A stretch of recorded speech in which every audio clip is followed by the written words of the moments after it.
کوئی شوگر کی پٹی بھی باندھ نہیں چاہتا. حضرت ایوب 18 سال بیمار رہے. زوجہ کہنے لگی دعا کر لو تو آپ فرمانے لگے بی بی سے کہ صحت کتنی دیر رہی؟ اس نے کہا 60 سال. تو آپ فرمانے لگے ذرا بیماری کو بھی 60 سال گزر لینے دو پھر دعا بھی کر لیں گے.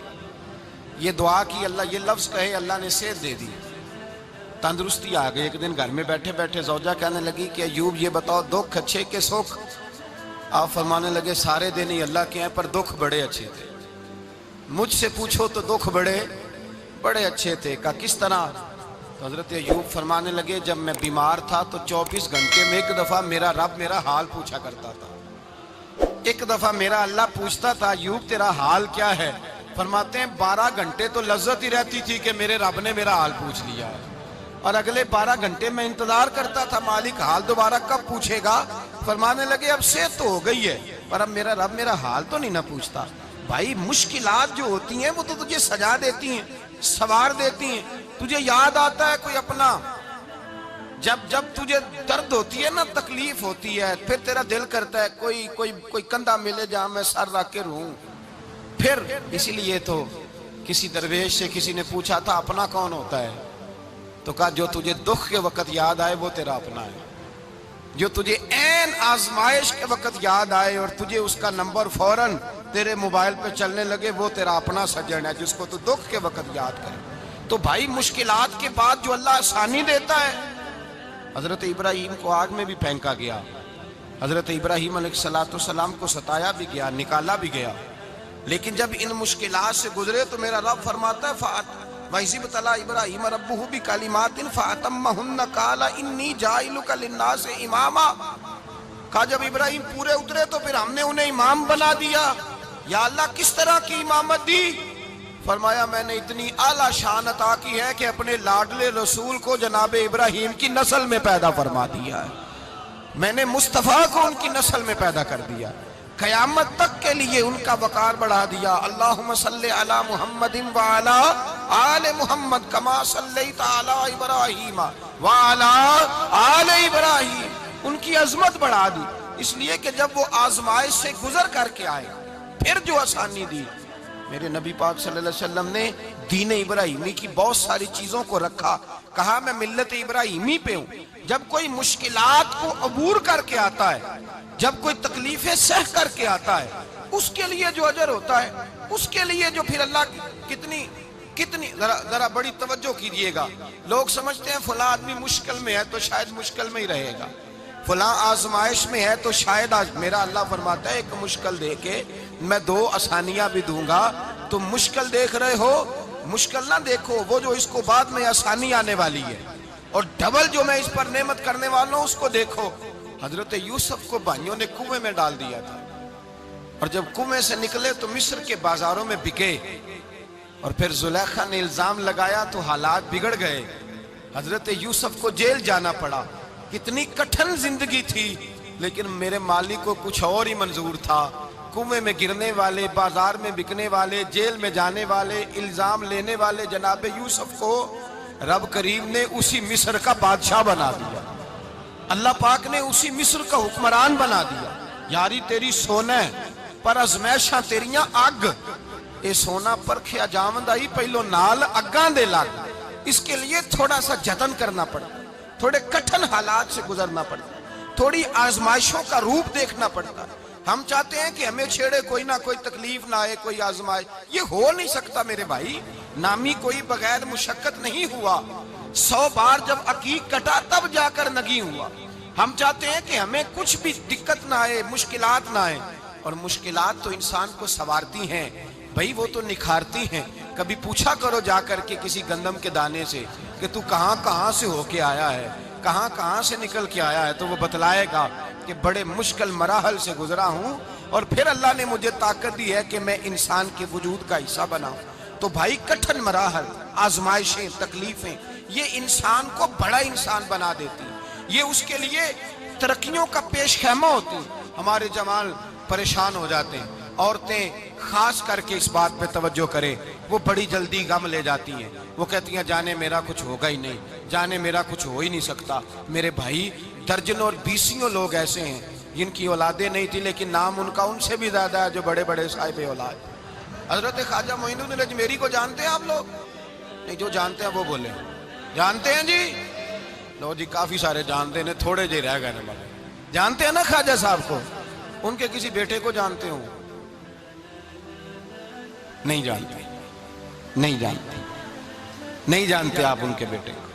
حضرت خواجہ معین الدین اجمیری رحمت اللہ تعالیٰ علیہ کے بیٹے کو نہیں جانتے، لیکن ویسے آپ ہندوستان میں کسی آدمی کو چھیڑ کے دیکھیں، وہ کہے گا میں خواجہ صاحب کا روحانی بیٹا ہوں، میں اولاد۔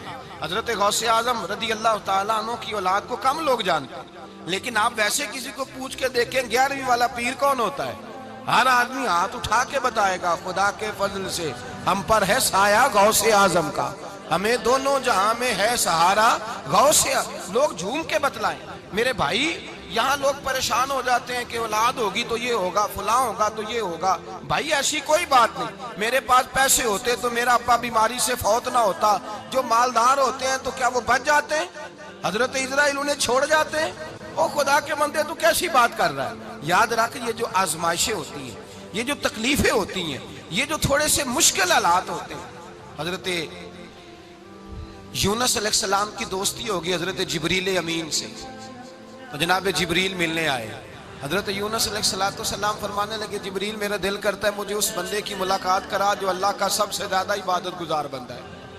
حضرت جبریل امین لے گئے دور دور فلسطین کے علاقے میں، اور لے جا کر ایک بندے سے ملاقات کرائی جس کی دونوں آنکھیں بھی کوئی نہیں تھی، دونوں بازو بھی کوئی نہیں تھی، دونوں پیر بھی کوئی نہیں تھی، اور اس بندے کی زبان پر لفظ بڑا کیا جاری تھے، یا اللہ تیرا شکر ہے، یا اللہ تیرا، بول کے کہیے، یا اللہ تیرا، اے اللہ تیرا شکر ہے۔ شکر شکر کر رہا تھا۔ حضرت جناب سیدنا یونس علیہ السلام کہنے لگے میں نے تجھے عبادت گزار کو ملانے کو کہا تھا، تو کہاں لے آیا؟ تو حضرت جبریل کہنے لگے یا یونس، یہ ہر چیز جانے کے باوجود اپنے رب کی رضا پہ راضی ہے۔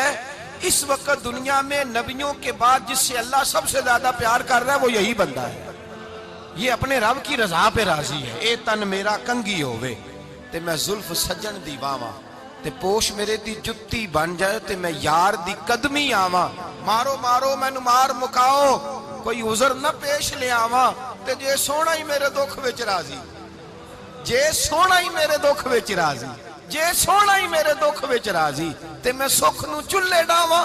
مالک کی جب اس حال میں راضی ہے تو بس ٹھیک ہو گیا، ٹھیک ہو گیا۔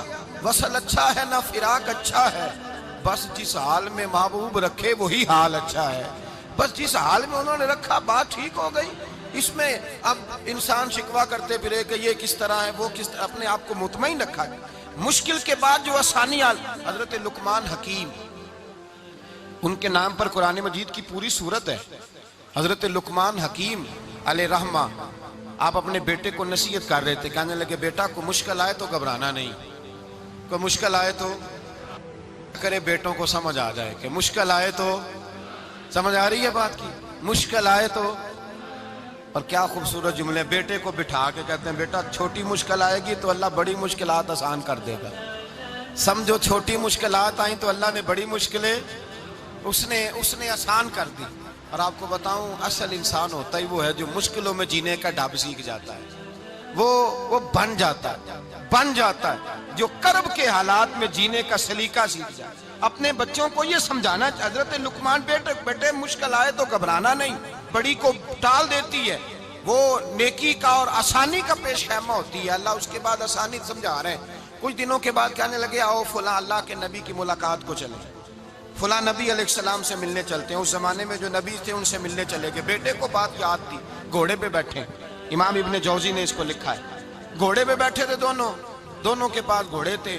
اب رستہ بہت زیادہ تھا، کھانا ساتھ لے لیا، پانی ساتھ لے لیا، رستہ لمبا تھا، صحرا کا علاقہ تھا۔ جب جانے لگے تو اتنی سخت گرمی ہوئی کہ گھوڑے بھی بے ہوش ہونے لگے، اچانک ایسی گرم لو چلی کہ گھوڑے بھی۔ اب دونوں باپ بیٹا جو تھے وہ بڑی جوش میں تھے کہ جانا ہی جانا ہے، گھوڑے سے اتر کر کے پیدل چلنے لگے۔ اب پیدل چلتے چلتے ذرا آگے گئے تو اب گرمی میں جتنا بندہ پیدل چلتا ہے اتنا پیاس بھی زیادہ لگتی ہے، تو پانی پیتے رہے، کھانا کھاتے رہے، کھانا پانی بھی ختم ہو گیا۔ تھوڑا آگے چلے نا، اس کے اندر تکلیف بڑی کہ حضرت جناب لقمان کے بیٹے کے پیر کے اندر ایک ہڈی پیوست ہو گئی، اتنی بڑی ہڈی تھی وہ اندر ہی چلی گئی پیر، خون کے فوارے گرنے لگے، بیٹا بے ہوش ہو گیا۔ حضرت لقمان اس کے سرانے بیٹھے تو بیٹا تھا نا، آنکھوں میں آنسو آ گئے۔ بیٹے نے آنکھ کھولی تو کہنے لگا ابا جی آپ تو صبر کرنے والے ہیں، آپ رو رہے ہیں۔ فرمایا بیٹے میں کیا کروں، میرے سینے میں جو دل ہے وہ ایک باپ کا دل ہے، تو باپ جو ہوا تیرا، تیری دکھ پر رونا آیا۔ بڑی مشکل سے دانت کے ساتھ ہڈی نکالی، ہڈی نکلی تو خون بھی چلا۔ صاحب زیادہ کہنے لگا حضور آپ نے تو کہا تھا ہر مشکل کے بعد آسانی ہوتی ہے، اور چھوٹی مشکل دیکھ کے اللہ بڑی سے بچا لیتا ہے، تو ہم تو اچھے کام چلے تھے، مشکل پہ مشکل، مشکل پہ مشکل، یہ کیا ہے؟ حضرت لقمان کہنے لگے بیٹا نہ تو رب کی حکمتوں کو جانتا ہے، نہ پوری طرح میں جانتا ہوں، لیکن جو میں نے کہا تھا وہ بات سچی ہے۔ فَإِنَّ مَعَ الْعُسْرِ يُسْرًا إِنَّ مَعَ الْعُسْرِ يُسْرًا، اللہ ہر مشکل کے بعد آسانی عطا فرمائے گا، اور فرمایا میرا ایمان ہے کہ ضرور ضرور عطا فرمائے گا۔ یہ بات کہہ رہے تھے کہ سامنے سے دھواں اٹھا، اتنا سخت دھواں اٹھا کہ آپ نے سوچا شاید وہاں بادیا وہاں جاتے ہیں۔ وہاں چلنے لگے تو پیچھے سے کسی نے آواز دی ٹھہر جاؤ، رکو، وہیں رک گئے۔ تھوڑی دیر گزری تو کہا رک جاؤ، جب رکے تو ایک بولنے والا بولا، کہنے لگا تمہارے لیے تھوڑی دیر کے بعد جانوروں کا بندوبست کر دیا جائے گا، کھانے کا بھی بندوبست ہو جائے گا، بچے کا پیر بھی صحیح ہو جائے گا، چلے جانا، لیکن ذرا ٹھہرو۔ حضرت لقمان کہنے لگے بولنے والے تو کون ہے؟ تو کہنے لگے میں اللہ کا فرشتہ ہوں، میں اللہ کا فرشتہ ہوں۔ کہا اللہ کے فرشتے اور یہ سارا کچھ کیا ہے؟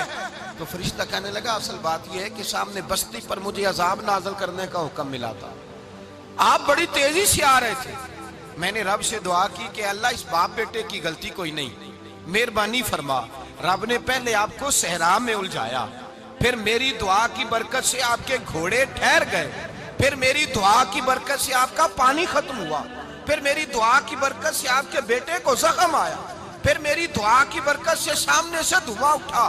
فرمایا یہ جو تمہیں مشکل پہ مشکل آ رہی تھی، یہ تو میرا رب تمہیں عذاب سے بچانا چاہ رہا تھا، یہ جو تمہیں مشکل پر مشکل آ رہی تھی تو میرا مالک تمہیں عذاب سے بچا رہا تھا، تم سمجھ نہیں رہے تھے۔ حضرت لقمان نے بیٹے کی طرف دیکھا تو بیٹے کہنے لگے ابا جی بات بالکل سچی ہے، افضل الذکر لا الہ الا لا الہ الا، اور پھر پڑھنے لگے حسبنا اللہ و نعم الوکیل نعم المولا و نعم النصیر۔ یہ ورد ہونے لگے۔ بھائی جب تجھے مشکل آتی ہے، آزمائش آتی ہے، تو اس وقت سمجھتا ہے پتہ نہیں میرے ساتھ کیا بننے لگا ہے۔ اللہ تبارک و تعالیٰ چھوٹی مشکل دے کے تجھے بڑی سے محفوظ رکھتا ہے، چھوٹی بیماری دے کے تجھے بڑی سے محفوظ رکھتا ہے۔ بلکہ میں ایک دفعہ ایک تکلیف میں، ایک آزمائش میں مبتلا ہو گیا، تو میں نے اپنے حضرت سے کہا کہ حضور سارے دکھ کٹھے ہی آ گئے، کیا کیا جائے؟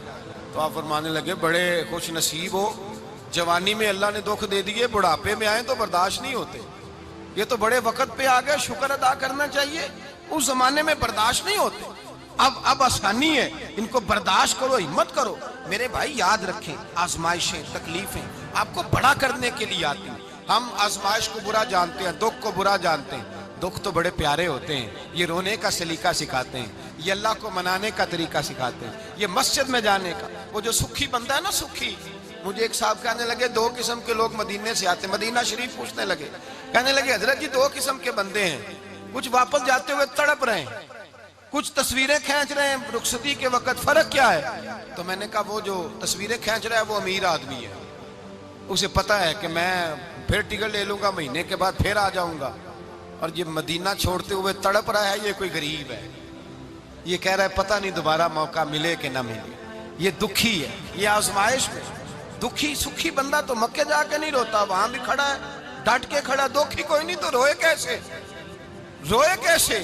دکھیے دی گل دکھیا ہی جانے، دکھیے دی گل، کیا خوبصورت لفظ ہے میاں صاحب کی، اور لفظوں میں حسن دیکھے کہنے لگے دکھیے دی گل اے دکھیا ہی جانے، تے سکھیے نو کی خبراں، تے یار جنہاں دے موت نے مارے روندے نہیں تک تک قبراں۔ یہ مشکل مرحلہ ہوتا ہے، جب انسان تکلیف میں ہوتا ہے پھر اسے احساس ہوتا ہے، اور تکلیف والے کو ہی تکلیف والے کی تکلیف کا احساس ہوتا ہے۔ جب آپ کو اللہ مشکل دیتا ہے تو سمجھ لیں رب آسانی دینا چاہ رہا ہے، جب تیز دھوپ آتی ہے تو سمجھ لیں اللہ گرم ہوا گزار کے ٹھنڈی بارش برسانا چاہ رہا ہے، اور جب چاروں طرف سے گھٹن ہو، پنجابی میں کہتے ہیں گمہ لگ جائے، تو پھر سارے بول کے کہتے ہیں اب جو طوفان آئے گا وہ سخت ہی آئے گا، اس لیے کہ گھٹن جتنی زیادہ ہوتی ہے پھر فضل بھی اتنا. جن لوگوں نے تکلیفیں زیادہ سہی تھی رب نے عزتیں بھی زیادہ ہی عطا فرمائی. جن لوگوں نے تکلیفیں زیادہ سہی نا انہیں اللہ نے درجہ بھی. حضرت بلال حبشی نے بڑی تکلیف سہی، مارا کرتا تھا امیہ، بڑا مارتے تھے، اتنا مارتے تھے کہ موٹے، آپ نے کبھی دیکھے ہیں دیہاتوں میں موٹے موٹے پائے ہوتے تھے چار پائیوں کے، موٹے موٹے پان کی چار پائیاں اور بڑی چار پائیاں کافر بچھا کے بیٹھ جاتے اور حضرت بلال حبشی کے پیر ان کے نیچے رکھ دیتے، ہاتھ ان کے نیچے رکھ دیتے، آگ لوہا گرم کر کے اس کے اوپر ننگے بدن لٹا دیتے. مکے نے بڑی آزمائشیں دیکھی، پھر اسی مکے نے مدینے نے عجیب رنگ دیکھا کہ میرے نبی معراج سے واپس آئے اور حضور نے عظمت دی. فرمایا بلال یار تیرا بڑا مقام ہے، تو مدینے میں چل رہا تھا اور میں جنت میں تیرے قدموں کی آواز سن رہا تھا. کتنا تیرا مقام ہے، کتنا تیرا درجہ ہے، میں وہاں تیرے چلنے کی آواز سن رہا تھا. حضرت ابو بکر صدیق رضی اللہ تعالیٰ عنہ نے اس زمانے میں حضور کی نوکری کی جب دوسرا جانثار کوئی نہیں تھا. سارے لوگ تانے دیتے، کہتے ابو بکر تو اکیلا ہی سیاںا ہے، سارا مکہ مخالفت کرتا ہے، تو جان ہی نہیں چھوڑتا، سارا زمانہ مخالفت کرتا. ابو بکر صدیق نے مال بھی دیا، جان بھی دی، شہزادی حضرت عائشہ بھی دی حضور کی خدمت میں، ہر چیز لٹا دی. دنیا کو پتا اس دن چلا جس دن میرے رسول پاک صلی اللہ علیہ وسلم مسجد نبی میں بیٹھے تھے، درجنوں صحابہ تھے. حضور نے فرمایا ابو دردہ کو تو بلاؤ. جناب ابو دردہ حاضر ہوئے تو کہتے ہیں حضور کا چہرہ دیکھا تو ناراضگی ہے چہرے پہ. میں نے دیکھتے ہی کہا حضور آپ مجھ سے ناراض ہیں؟ حضور نے فرمایا ہاں میں ناراض ہوں. جب یہ لفظ کہے تو میں کانپنے لگا، حضور ناراض ہو گئے. میں نے کہا یا رسول اللہ میری غلطی. تو نبی پاک نے فرمایا تو میرے ابو بکر کی عظمت نہیں جانتا؟ حضور جانتا ہوں. حضور کیا ہوا؟ نبی پاک نے فرمایا کل تو گلی میں گزر رہا تھا، ابو بکر بھی گزر رہا تھا، تو نے سوچا ہی نہیں تو میرے ابو بکر کے آگے آگے چل رہا تھا؟ یہ خیال ہی نہیں آیا، تجھے پتا نہیں کہ جس نے میرے ساتھ نیکی کی میں نے بدلہ چکا دیا ہے. ابو بکر کا بازو تھام کے اللہ کی بارگاہ میں لے جاؤں گا، میرا رب بھی اسے بدلے عطا فرمائے گا. یہ عظمت، یہ شان، یہ بلندی اور رفعت مشکلات سے گزرنے کے بعد ملی. میرے نبی پاک صلی اللہ تعالیٰ علیہ وسلم کے ساتھ مولا کائنات شیر خدا حضرت علی نے 9 سال کی عمر سے وفات شروع کی اور تا دم آخری حضرت علی نے وفا کی مصطفیٰ سے. کٹھن مراحل سے گزرے، کٹھن مراحل سے. حضرت علی کہتے ہیں میں ہر جنگ میں، ہر جہاد میں ساتھ تھا، پر جس دن مکے اور مدینے سے آنے والوں کو حضور بھائی بھائی بنا رہے تھے، مہاجر اور انصار کو بھائی بھائی بنا رہے تھے. فرماتے ہیں میں تنہا کھڑا تھا، کوئی کسی کا بھائی بن گیا، کوئی کسی کا بھائی بن گیا، میں اکیلا کھڑا تھا اور میں سوچ رہا تھا کہ یار میں کدھر جاؤں. کہتے ہیں میں اس حد تک آیا کہ میرے آنسو بہنے لگے، لیکن میری مشکلات کو آسانی تب ملی جب مدینے کے چاند دھیرے سے اٹھے، میرے قریب آئے، میرا بازو تھاما اور فرمایا علی باقی سارے بھائی بھائی بن گئے ہیں، انت اخی فی الدنیا والآخرہ، تو میرا بھائی ہے، دنیا میں بھی میرا بھائی ہے، قیامت کے دن بھی میرا بھائی ہے. حضور نے اعزاز دیا اور غدیر خم کے موقع پر حضرت علی کا بازو تھام کے کھڑا کر کے حضور نے فرمایا من کنت مولا ہوں فہذا علی مولا. فرمایا جس کا میں مولا ہوں اس کے علی بھی مولا ہے. محبوب پاک سید عالم صلی اللہ علیہ وسلم نے جن لوگوں نے مشکلات برداشت کی پھر ان کو اعزاز ملا، ان کو درجے ملے، ان کے لیے جو آسانی. حضرت عثمان غنی نے صحابہ میں سب سے زیادہ مظلومیت کاٹی، سب سے زیادہ مظلومیت. 40 دن پانی بند رہا، کھانا بند رہا، تکلیف اور آزمائش کا وقت ہوا. امام جلال الدین سیوطی رحمت اللہ تعالیٰ علیہ الحاوی للفتاوی میں لکھتے ہیں، کہتے ہیں جب حضرت عثمان غنی پر کھانا اور پانی بند تھا، ایک شام حضرت عبداللہ بن سلام ملنے گئے. اس شام، اس صبح جس شام حضرت سیدنا عثمان غنی شہید ہوئے، جناب عبداللہ ابن سلام کہنے لگے عثمان تیرا کیا حال ہے، کس پوزیشن میں ہے؟ تو کہتے ہیں جناب عثمان غنی کہنے لگے عبداللہ آج میں بڑا سکھ میں ہوں. کہا 40 دن بیت گئے، کھانا نہیں آیا، پانی نہیں آیا، تو آج کیوں سکھی ہو؟ فرمانے لگے آج مدینے کی سامنے والی گلی میں میں نے مصطفیٰ کا دیدار کیا ہے اور نبی پاک صلی اللہ علیہ وسلم نے فرمایا عثمان اگر تو کہے تو تیرے لیے پانی کا بندوبست کر دیا جائے، تیری مشکل آسان ہو جائے، اور اگر تو کہے تو تیرے لیے وہ آسانی کی جائے کہ آج تو میرے پاس آ کے روزہ افطار کر لے. تو حضرت عثمان غنی کہنے لگے میں نے مصطفیٰ سے عرض کیا حضور مجھے یہاں کا سوکھ نہیں چاہیے، مجھے وہ آسانی چاہیے جو آپ کے پاس افطار سے ملے گی۔ فرمانے لگے آج میں رخصت ہو جاؤں گا، افطار رسول اللہ کے پاس کروں گا۔ حضرت عبداللہ ابن سلام فرماتے ہیں پھر اس شام حضرت عثمان شہید ہو گئے۔ لوگ کہنے لگے عثمان شہید ہو گئے، اور میں کہنے لگا نہیں، انہوں نے جا کے نبی پاک کے دسترخوان پہ روزہ افطار کر لیا ہے۔ روزہ افطار بھائی، پھر بعد میں جو آسانی ملی ان لوگوں، جو ان لوگوں کو درجات نصیب ہوئی، کٹھن۔ حضرت عبداللہ مزنی حضور کے غلام تھے، قبیلہ مزن کے رہنے والے، والد فوت ہو گئے، چچا نے پالا تھا، اسلام قبول کر لیا، چچا اسلام کا